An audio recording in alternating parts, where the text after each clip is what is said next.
สุงค้าย้อนลัดลองเต้นเกี่ยวเต้นลาบเต้นเฮเพเต้นห้องเงินห้องค้ำเต้นผุยจุกผุยลาบเต้น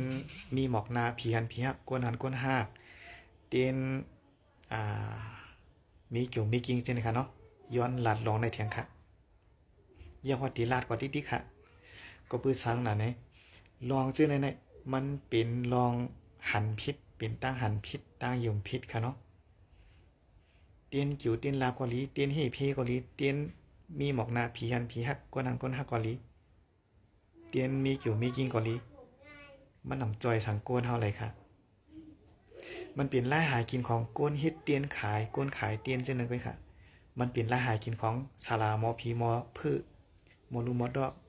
หมดด้วยปีดังกะลาดได้เต้นได้อ้างเช่นนึงไปค่ะมันเป็นรายหากินของเขาค่ะเนาะอย่าว่าโกนเฮ็ดเตียนขายเนี่ยเป็นเจ้าหมุนเจ้าจ้างแทงทุกคนค่ะนะเพราะว่าเป็นหมุนเจ้าหมุนจ้างเฮ็ดเตียน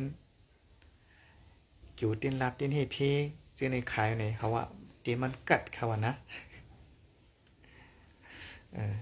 ผมจังว่าค่ะพวกนั้นเนี่ยเลยยุ่มสังก็ยุ่มพวกงือค่ะเนาะอ่ำหมอใจสติอ่ำหมอใจปัญญาของเจ้าเขาทัดสั่งด้วยสีค่ะ ไผลัดซึ่งก็ยุ่มซึ่งนะคะเนาะอันนี้หลีเช่ไหลหมักอ้อเขาเด็กๆค่ะไผลัดช่างก็ยุ่มซึ่งนะมันพวกราชิก็เปิ้นราช่างก็งุ่มยุ่มเนี่ยเป็นก้นงือค่ะเนาะเพราะว่าเขายุ่มฉลาเขาลัดลองเต้นเกี่ยวเต้นลาบเต้นเฮเพเต้นมีเกี่ยวมีกิ้งเต้นห้องเงินห้องคำซึ่งอะไรวะเนี่ยเหมือนกันตั้งเขาเอาคู่หลังเขาในกับปันศาลาหมอพื้หมอพีเขาสวนชายหลังปันศาลาเขาที่นอกชายก็กว่าดั้งชายนอกขวาก็กว่าดั้งขวานั่นนะปันศาลาเขาจุ้งคู่หลังสูขึ้นโล่งๆเห็นนั่นค่ะเนาะสู่เหตุการณ์ก็มันนั่งสู่เหตุการณ์มันศาลาหมอผิดหมอพื้หมอพีกวนขายเตียนเขากวนเฮ็ดเตียนขายเขาเช่นนี้ก็ค่ะสู่กวนอยู่มันได้อยู่เมาค่ะเนาะไผว่าเตียนเนี่ยมันเป็นจังไหนเตียนไผจังนั้นไผให้เพไผห้องห้องค่ำเนี่ยก็สุว่าเสื้อเอาเปิดมาขายสุดจุ่มโกมชามปากจุ่ม400-500สุว่าเสื้อเอาเจอสู่อยู่นั่นสู่ชื่อกาเยาค่ะสู่หมดเงินกาเตียนกาเยาค่ะเยาก็สู่ไล่พ่อหลีมันติเตียนนั่นกาเยาค่ะหันกวนสั่งซื้อมันน้ำจ้านะโอ้มีกวนมาขายเตียนในติ๊กตอกหรือใน Facebook ใช่ไหมอ่อนกันสั่งซื้อกันค่ะเนาะโอ้ยกวนเอาเนี่ยยุ่มช่างก็หมอใจสติปัญญาสิค่ะเนาะเพราะยุ่มเนี่ยก็ยุ่มเพราะงือนั่งเป็นพี่น้องใต้เขาเนี่ยหลายๆเขาเนาะอันยุ่มร้องเนี่ยก็นั่นแหละพี่น้องใต้เขาในสองตกเตียมค่ะเนาะอันนี้ก็ย้อนลัดเทียงค่ะพี่น้องเขาถ่อมคารัดเนี่ยอย่าพิพิษใจค่ะนะคารัดจอมลองถูกเมียนมันเกยค่ะกวนเจอหยุ่มก็หยุ่มค่ะนะขามเลยหามค่ะเนาะกวยค่ะคารัดปั่นพ่างกวยค่ะเนาะเพราะว่าพี่น้องเขาป่องใจในลองคารัดในไหนก็ยินโจมจอมจะได้ค่ะเนาะเตียนอันว่าเนี่ยมันตีมีพ่อหลีก็มือไพ่ผ้าหมอดนั่นกวยค่ะมันตีมีพ่อหลีกวนเจออันคืนมีไพ่ผ้าเช่นนึงได้กันเนาะตีเลยไตเตียนเอากวยกะสูซ้ำตีงือใส่ชื่อเตียนกะ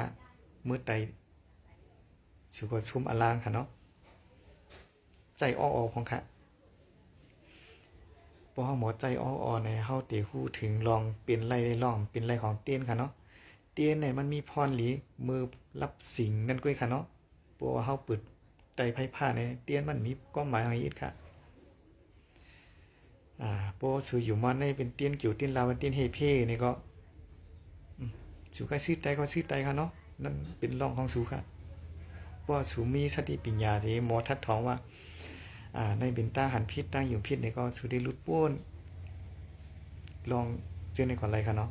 สูก็เตรียมไรสู้เงินซื้อเตียนกากาค่ะ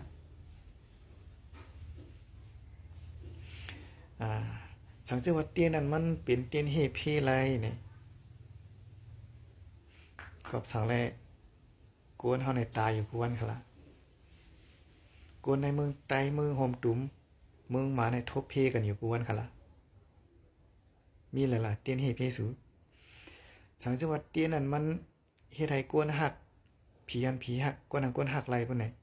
เฮ็ดสังไรกวนในเมืองโฮมตุ้มเมืองมานกวนในเมืองไตเฮานั้นเขามังกันอยู่ที่เดียวเฮ็ดหยังคำฮักกันนะสังจังหวัดเตียนนั้นมันเฮ็ดให้ห้องเงินห้องคำไรผุยจุกผุยลาบไรเนี่ยเฮ็ดสังไรกวนในเมืองโฮมตุ้มเมืองมานกวนในเมืองไตเฮาเนี่ยผ่านกันค่ะล่ะข่าวว่านะกวนในเมืองโฮมตุ้มเมืองมานอำนั้นกวนในเมืองไตเฮาเนี่ย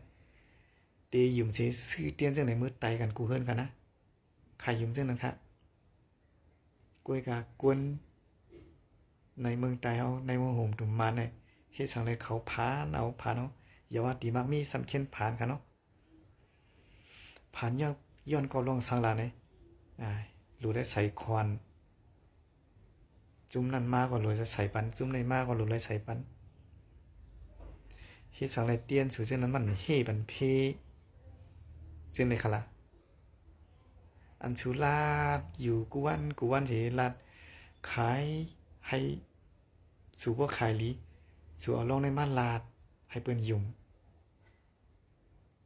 ก้อยกาเปิ้นชื่อเดียนสู่มือตายสิเยามันปันพรหลีสังมันเฮพินปันเพสังไรสุ่มอายฮะสุ่มอายเนี่ยเพราะว่าสุ่มมีตาเหมือนจะหนังกวนเฮาเนี่ยสุดที่ฮู้จักตั้งอายค่ะเนาะว่าเตียนอันเปิ้นชื่อสู่มือไตจังนั้นมันปันพรหลีเปิ้นเนี่ยว่าสู่พูดถึงลองซึ่งในสุดีลีเลยปองใจต่อกวนหยุ่มเช่นนะคะเนาะชูโดเลยลาดชื่อว่าเตี้ยในมันปันพ่อหลีสังมันปันพ่อหลีมือไพ่หมอดอันก็มือรับสิงก้วยเนี่ยสุดีเลยลาดชื่อในคะเนาะก้วยปวดสูลาดว่าเตี้ยในมันเฮเพบันสูมันห้องเงินห้องคำบันสูมันเฮ็ดให้ปืนหักปืนแป้งสูเช่นเนี่ยมันน่ำจอยสังสีอิดค่ะสูซื่อในโอยมันจอยค่ะกวนเฮ็ดเตียนขายกวนขายเตียนกวนหับไตเตียนซุ่มมีอ้อสิทัดฉางด้วยหลีดีค่ะว่าเตียนมันจอยไรจอยไรนะมันจอยไรจึงหือจอยไรจึงหือข้ามใจฉลาใจกวนมีดังหูสังขายยังหูว่าเตียนมันจอยไรมือรับสิงก้วยไหนมือไพ่ผ้าหมอดก้วยไหนมันจอยไรมือนันก้วยไหนขายังหูอะไรย่อขาหูอะไรวะเตียนมันจอยเฮเพไรมันจอยห้องเงินห้องคำไรมันจอยให้ปืนหักปืนเปี้ยห้าไรย้อนเตียนขายยังหูอะไรซึ่งไหนคะย่อขาดำไรอยู่ห้องเฮียนค่ะนะข้าหมอก้อมมันค่ะหมอลิกมันค่ะเนาะข้ามเลยจบโรงเรียนจันใหญ่จันสูงค่ะขายยังหู้เลยค่ะอันสูสุด10 ตาน20 ตานเช่นนั้นสูตึกหยุ่มลองเส้นนี่ก็สูในปิญญาถึงที่ว่าค่ะเนาะอันนี้ขายย้อนหลัดซื่อๆสูถวามยากว่าอย่าไปพิษใจกันเนาะให้สูเอาทัดฉางด้วยลีค่ะวนด้วยลีเนาะอันนี้ก็ย้อนผักมอกกันได้ค่ะนะอันคาราดเนี่ยขามเลยมีเจตนาให้จ้าที่ลาดค่ะเนาะขามีเจตนาลีเพื่อให้สูมีตั้งหย่มพิษตั้งหันพิษนั่นให้มีตั้งหย่มถูกแมนตั้งหันถูกแมนสีให้หย่มว่าเตียนจอยสังไรเตียนมันจอยไรมือรับสิงก้วยไหน